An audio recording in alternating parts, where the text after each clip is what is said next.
I'm Jane Pinsky. I'm Executive Director of the North Carolina Coalition for Lobbying and Government Reform. Have you thought about shortening your name? Yes, we have, and I'm hoping at the end of this year we will become Good Government NC. Oh, I'm so tired of taking 10 minutes to give the name of the organization that it's... Well, that's part of communications, right? Right. And your new organization name will say as much as your old one, Right. As about what you do, if not more. Right. We so often think that what we're doing is so interesting that everybody in the world is interested in it. And the truth is that there's probably 1 or 2% of the people in North Carolina who are really interested in this enough to follow it all the time. I often tell people, don't make the mistake of thinking that because you think something's a story, other people will think it's a story or care at all. Right. Sure. The press conference was to talk about the maps that the legislators are redrawing as a result of a court order. The court told them what they did the last time was unconstitutional under the North Carolina Constitution, that they had to draw new maps and that the maps had to be drawn in public with transparency so citizens could follow it. Okay. So this press conference was about how they, at least in our mind, haven't quite done the things they should have done. Who was at the press conference? There was Lamisha Pinsky from Friends of the Earth, Tomas Lopez from Democracy North Carolina. Ally organizations. Ally organizations, right. Were there supporters from those groups? How many people were at the press conference? There were probably 20. Okay. Were there TV cameras? Yes. How many stations came? I think we had 1 or 2 stations. And then the AP was there, An Associated Press. Right. And Paper? Was the NNO there? Yeah. And I will say that this is sort of part of a process that's been going on since last Monday, and I have never been photographed by still cameramen as much as we have in the last week. Really? So you feel people's attention are on this issue and you have them for now? I feel that the media's attention is on this issue. I'm not sure if I'm the average person in North Carolina, how much I'm paying attention to this. So that's your job. You put this press conference on, or you were part of its inception, right. I assume, because of who you are and your the fact you're a central player in all this. How do you assess whether this was a good go of it or not? Was this did you have a good turnout? Will you go back and think on this? We had a good turnout. The turnout I'm really worried about is at a public hearing at noon. If I'd had 5 people here this morning, I could have lived with that. If I don't have 30 or 40 or 50 people willing to testify at noon today, then I'm going to be unhappy. Okay. Because right now, why do you care about the body count in each of these? What is the value of body count for each of these? 20 people. I mean, 20 people in some ways matters less than who the TV cameras were. And one of those TV cameras was the biggest TV station in the Triangle. And it's going to get lots of play because of that. So you don't care necessarily how many people were there because the cameras were looking forward, right. Presumably. The camera saw a bunch of people, sort of grouped around the speaker. Right. So that makes a difference. One of the things that always amazes me is I came here from D.C. 30 years ago, but from D.C. And if I had a press conference in D.C. and I didn't have 10 reporters and I didn't have 100 people, 100 supporters there, I felt bad. I go to meetings now and it's a 100-person room and there are 30 people there and people think that's a good event. And so what happened? What's the difference? Is it the city in which we live? It's obviously numbers. DC is, considerably larger. Or the DC metropolitan area is probably 10 times larger. Politics is much more of a focus there. It's what a lot of people do for a living. And there are a lot more people who have the luxury of being someplace at 10 o'clock on a Monday morning. Most of if somebody else were doing a press conference and I wanted to come watch it, I'm not sure my boss would love that because I had work to do at 9 or 10 on Monday morning. So there aren't a lot of people who can do that. Well, what about getting your message out of Raleigh? Do you find it difficult? It's a state. These are state issues that you work on, and it's a very Raleigh-focused market. You mentioned the largest TV station in the Triangle, but is Charlotte media picking up on that then? And what do you do about that? Charlotte media is picking up on it, but not to the same degree. It used to be, and this may be part of the communications breakdown. When I started here, there were 20 plus Capitol reporters. Now there are, what, 5? 5 or 6. Yeah. I mean, and so what does that mean for you as someone who wants to get out messaging either to politicians or about politicians? it means we have to take an extra step. We can't just assume that there's a reporter here who's going to send the message for us. What we'll have to do is get our press release out, get the video out in a bunch of ways, Facebook, Twitter, Instagram, emails, and hope that other people see it. So for you it means more work, more elbow grease. A lot more work. I think you have to, and this word gets overused, but you really have to target your use of media, and that's in terms of not sending something to reporters every day during the week, and maybe not even every week during the month.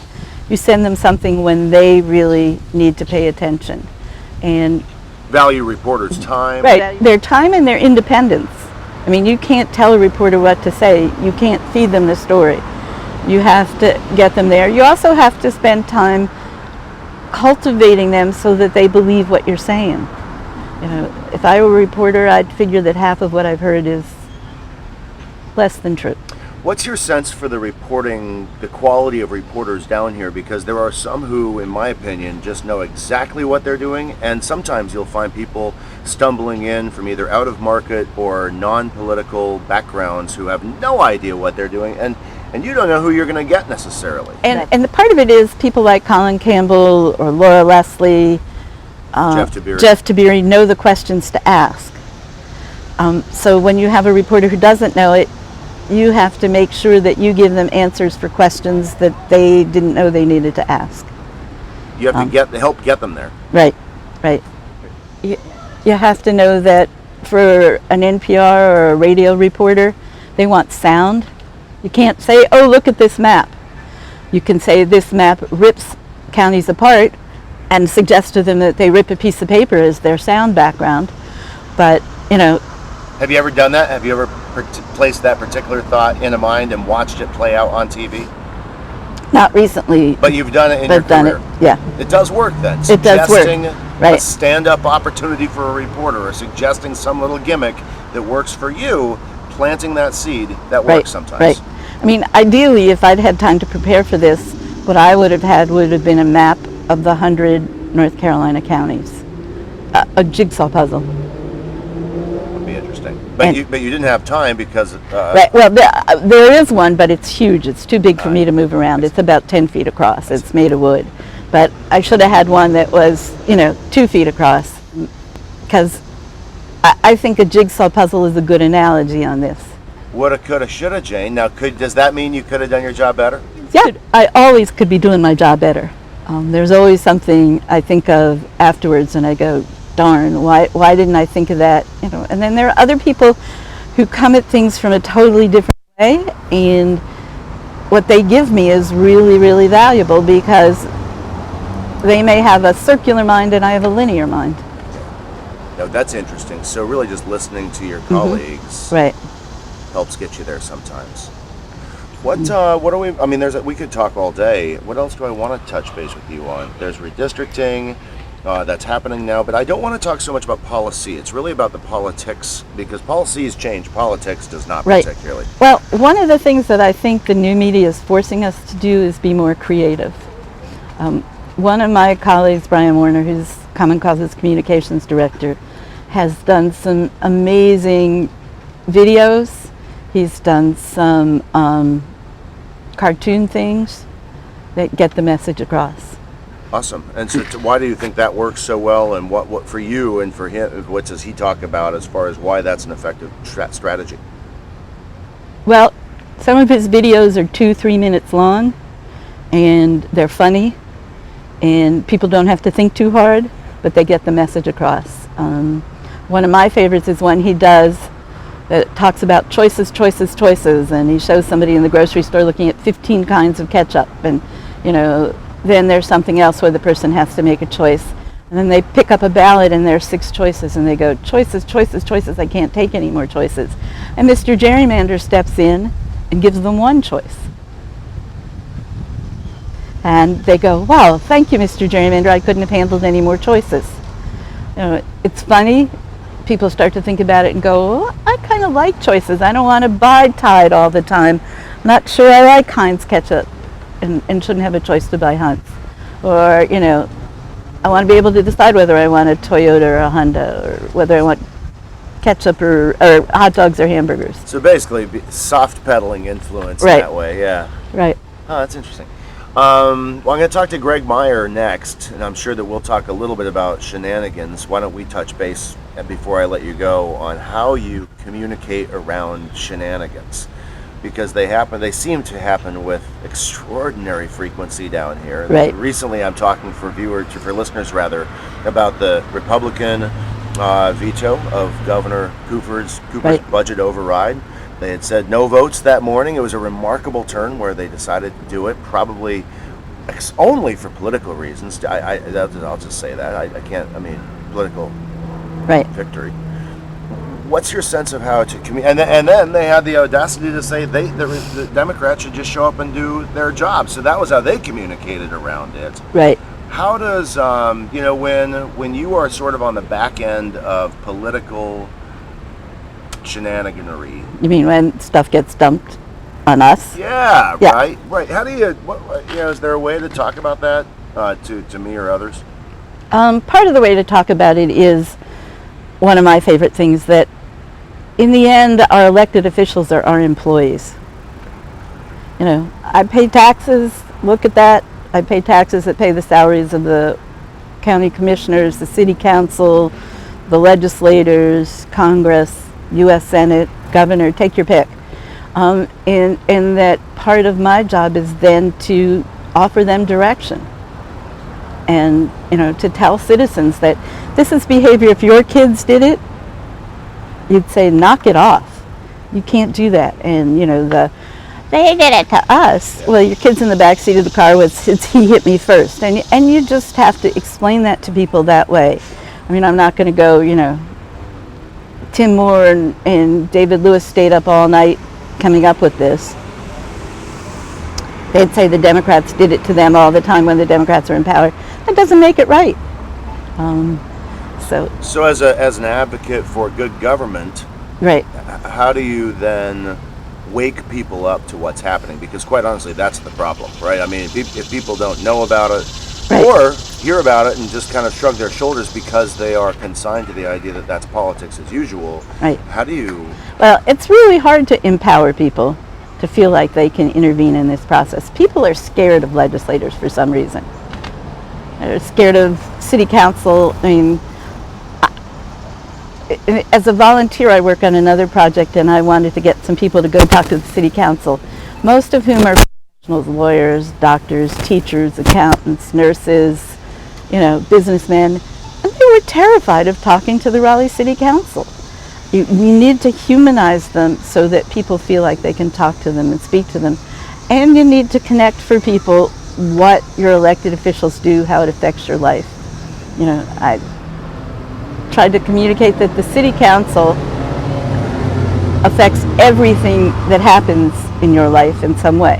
Where the stop sign is, where the pools are, what taxes you pay, what roads get fixed in Raleigh, that kind of thing. So people need to understand the impact of what they do.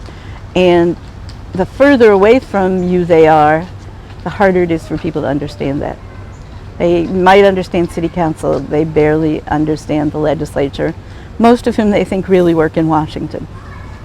So, That's struggle number one. That's struggle number one, right? Understand If the scope of it. you say representative or senator, they assume that they're part of the U.S. Congress, not part of the North Carolina General Assembly. Those are the basic battles. Those are the basic battles. And I personally think it speaks to what a crummy job we're doing of educating kids in school. Yeah. They don't know about, they don't know about elections, they don't know about who represents them, they don't know how to get involved. Yeah, civics is largely lost. Civics seems is, like. yeah. And I've talked to a bunch of pretty smart people who are barely aware of the fact that Raleigh's got a city council election coming up. You know, and then they turn to me and say, "Who should I vote for?" I don't want to be Mayor Daley. Go ahead and look it up. Why don't you just hand over the keys to your particular, democratic future? Right. Just, Yeah. No, I have a. Here's Heinz. Here's a bottle of Heinz. Right. ketchup. Exactly. You like Heinz better than Hunt's. Don't worry about it. You know.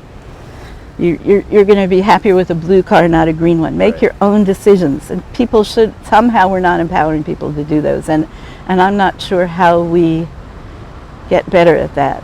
You know, people don't read the papers anymore. I don't know, and they do things in snippets. I think, because I tweeted something, it's right. Yeah. It's my point of view. Well, I guess, to kind of put a bow on it, that's the point of this podcast, is not to be a downer, but I mean, you get up every day. How you do it is I've never seen you not get up and do the job. Yeah, I get up and do the job because for me it's fun. For me it's important. When people say to me, "Why have you done?" and I've done this now for almost 12 years. There are two things. One, I really don't understand the word no. I was an oldest child and I got whatever I wanted pretty much for the first 3.5, 4 years of my life. Explains so much, Jane. Right. I think I should be in charge. And the other thing is, frankly, 3 of my 4 grandparents were born in Russia. And one of them was jailed in Siberia, escaped, walked across Russia to get out. And when he got back to his hometown, he was told he had to flee because they were looking for him. And he always talked about having a voice. So for me, putting his voice back in it is really important. That's a great place to leave it. I could talk to you all day. Thank you very much, Jane. You're welcome. Really appreciate that. My pleasure. Wonderful. That's great. I think this is an era where the 2 biggest pieces of political currency are moral clarity and emotional authenticity. And that works across the political spectrum. And if you're able to figure out how to communicate with those 2 things, you can do it for free and you can get a lot of people to pay attention to you. I totally agree. I love that you went with both of those. Let's break those down. Authenticity, I take that back. I was the first person who said that Bernie Sanders had a chance, and it was not because of his message, but because of his authenticity. He's got those 2 things. He's got moral clarity, he's got his issues, he's always had those issues, he knows what he wants to do, and he's authentic about it. He's real, right? So does Trump. He's morally clear and very emotionally authentic. Well, let's just say that he's clear about, is he morally clear? Yeah, but I don't agree with his morals, but he's very clear about what they are. He doesn't hide what his moral code is. We haven't had such an out and out racist in 100 years. So he's very clear about it. Yeah, it's just not moral. I don't agree with his morals. And so if you're a politician and you're trying to communicate with voters, if you don't come across with emotional authenticity, you're not going to capture them in this era, particularly because of how much video and digital communication captures emotional authenticity. And then if you do use that, you better be clear on your morals, or else people won't know whether to vote for you or not. And if you want to provide a contrast to the other side, then you have to make your moral clarity a clear contrast to theirs. If you're in the middle on morals or authenticity, people aren't interested. So I love that as a framing point for everything else we can talk about, right? So how do you translate those things? First of all, I don't want to ask how you find those things. That's like asking a bird why it flies, I guess. How do you find those 2 things? But can you pivot toward them if that's not really your shtick? If you didn't get into this game and you hear that and you're like, man, there's something to that, but I don't know how to be I don't know how to be that guy. What's that even mean? Really? Well, I think you better do the work to find those things, right? So like the first part is like really having a discernment process on what are your morals, and then why do you care about that, and who are you fighting for? And if you go through it and you know, this is what I'm fighting for, this is why I'm fighting for it, and this is who I'm fighting for, and you can't have emotional authenticity about that, it probably isn't the game for you, number one, and number two, you probably actually don't have the clarity that you think you do. So basically, you need to have a out and out retreat before you get into any of this stuff, and think through the process. Have a process where you think through both of these things, have a landing page, and on each of those issues, and then move forward from there before you really do anything else. Look, I'm a natural stoic. I do not wear my emotions on my sleeve. I don't engage easily in emotional conversations. I tend to go quiet in the face of conflict or anger instead of amping up to it. And so every time that I'm going to speak to a group, or I'm going to get on camera to speak on Facebook Live or whatever it is, or film a video, I go through a little internal process of like, what am I going to say, and who is it that this impacts that I love? And I have to get in that space, and then I can bring that authenticity with me. If not, I would tend to go towards kind of traditional, boring politics speech because of my stoic nature. Let's talk about how you incorporate some of that into the mechanics of communications, right? So that's a great foundation. And then how do you do that? And let's take social on first. Not just social, because your webpage ought to be an inspiration to others who don't know what they're doing on them. As far as like how you incorporate video, how you message with people, talk us through kind of how you see digital and how you see that footprint impacting how the way you interact with voters. Is that fair to? I mean, yeah. You and Jeff Jackson, there are a couple of you that kind of get where this process is going, but only a couple of you. It's an old man's game in there. There's no doubt about it. So. Yeah. I mean, clearly, everybody knows that digital allows you to communicate directly to people for free, and you get to create your own message. You don't have to depend on the filter of the media. I try to be video forward when possible, because I think video allows you to really capture the feeling of somebody. Like that person right there. You want me to? No, yeah, I'll have you say that again, but that's not bad. I mean, it's not the end of the world. Also a net flying all around my face. Unhappy. Yeah, that's the problem with the outside, I suppose, but I like it. All right, I'll just start over for you. Get rid of that net. You were talking about social and video, specifically capturing that authenticity you were talking about. So. Yeah. I think everybody knows social allows you to communicate directly to people without having to pay for it and without having the filter of the media. I also find that social is best suited to certain types of conversation, and so you have to figure out how to use those conversations to your advantage.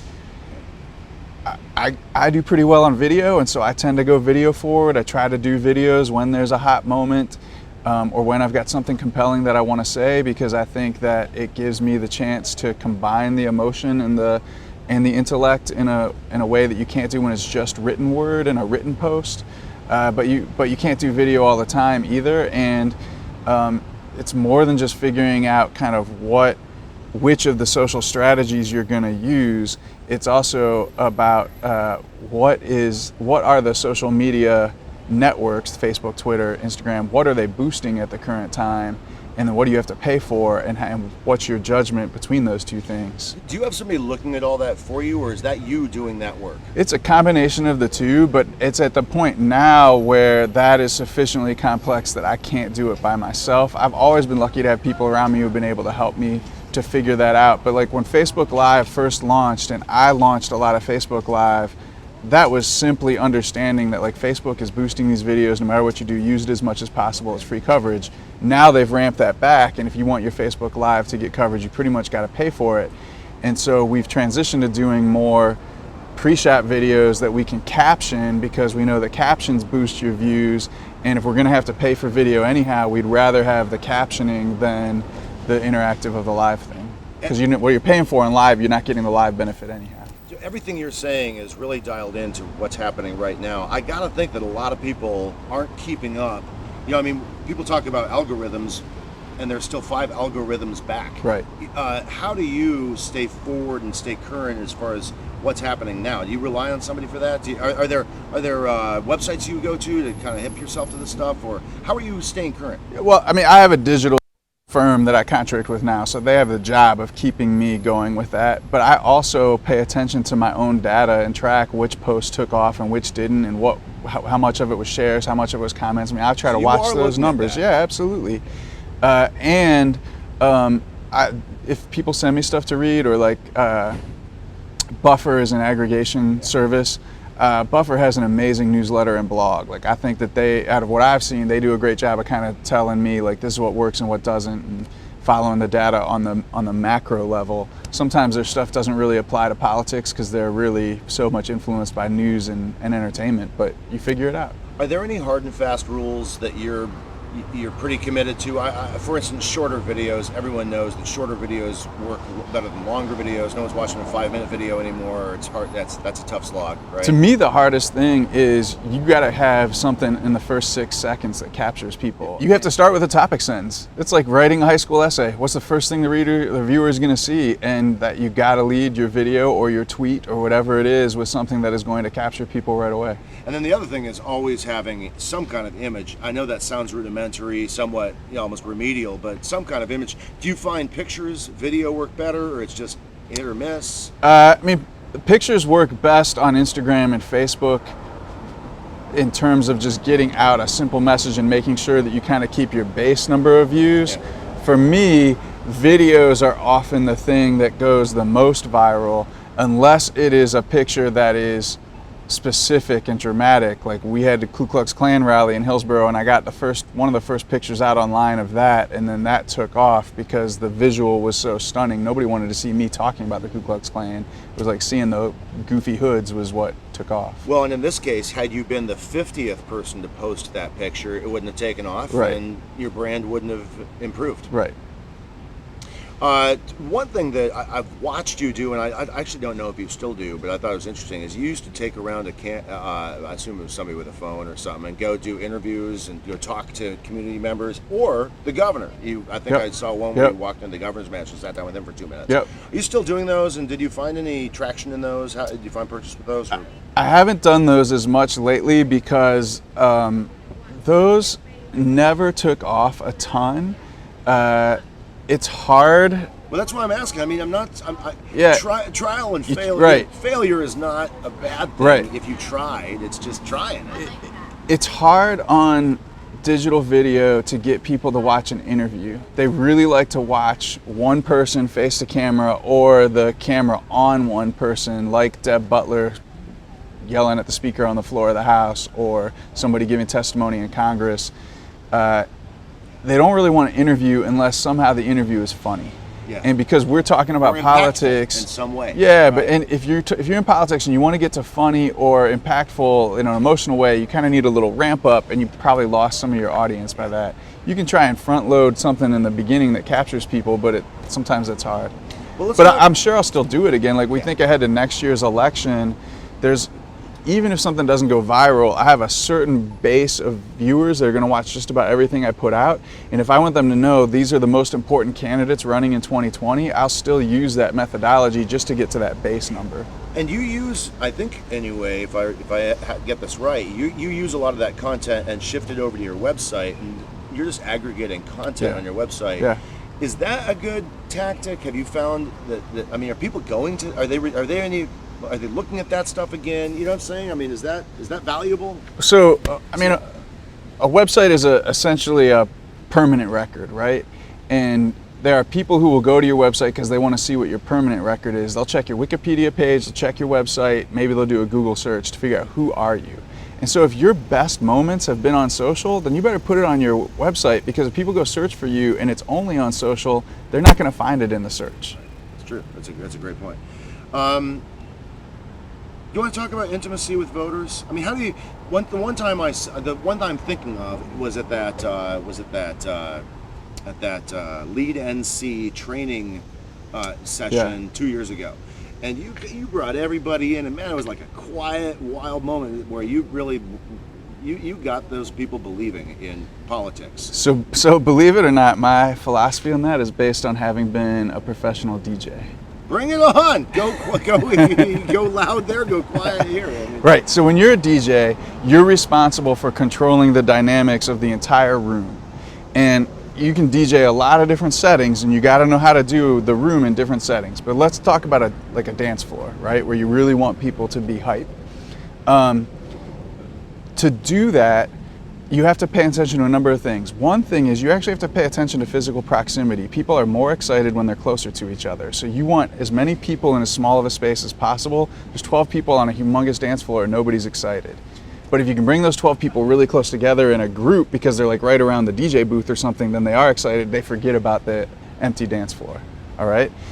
But you also think about that in terms of what's the size of the room that you book for the event. Because I want my room to be full. If I'm going to have 20 people there, I want a room that only fits 20. If I'm 2,000, I want a room that fits 2,000. You want your room to be full. Second thing, DJs are master of the build-up and have a pattern where you always bring people to the floor with a familiar old song and you climax with a hot new song, something that they are really excited to hear because it feels fresh and new to them. But then after you climax with that, you drop the energy, you drop the volume to something. In a club, it's because you're sending them back to the bar to buy drinks.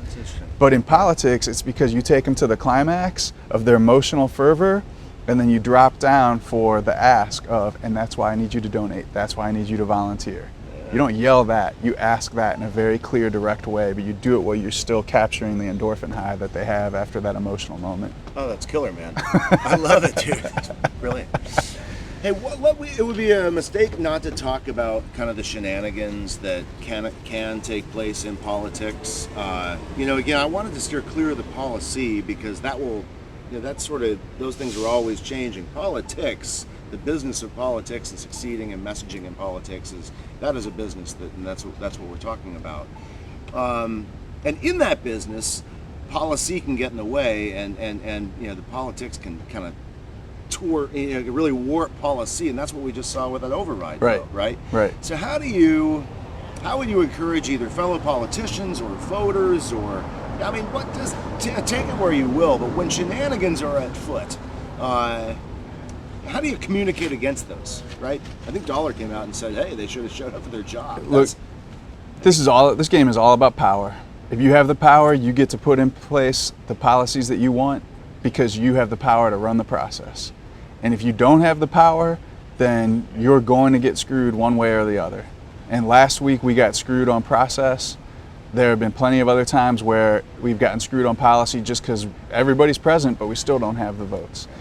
And a lot of people, what I think probably the biggest misconception is of people who care deeply about any issue that they want me to understand and they want my colleagues to agree with them on, is they believe that if they present it to us in a logical and clear manner that we'll be convinced and we'll do the right thing. And the truth is, politicians are human beings too, and what works most is emotion, and team play matters a lot because of the emotions attached with who's my team. And if your team doesn't have power, or if you don't convince the team that does have power to do what you want them to do, then you're likely not going to get anything done. Well, unfortunately, that's not an uplifting message and doesn't speak to communications being a player in the game, right? Well, it does, but so you have to think about, it's a matter of how you do your communications and what your target is. If your target is, I simply want to get this policy in place, then you have to play in a communications game that tries to persuade the majority party that is a policy that they can support. If the majority party will never support that policy, then you need to swing away from policy advocacy and swing to electoral advocacy, and you need to elect people who will support your policy. But you just got to be clear on how you're playing the power game and what your target is.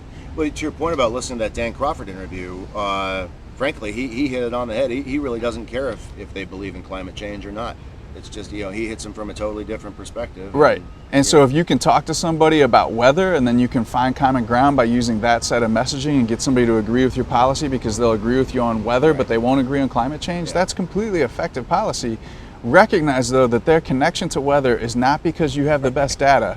It's because if they're a farmer, they actually get up in the morning and they have to work in the weather and it impacts their bottom line. It's very emotional to them. And so again, it goes back to that your communication to persuade someone to come over to your side has to be authentic, no matter what role you play, not just from politician.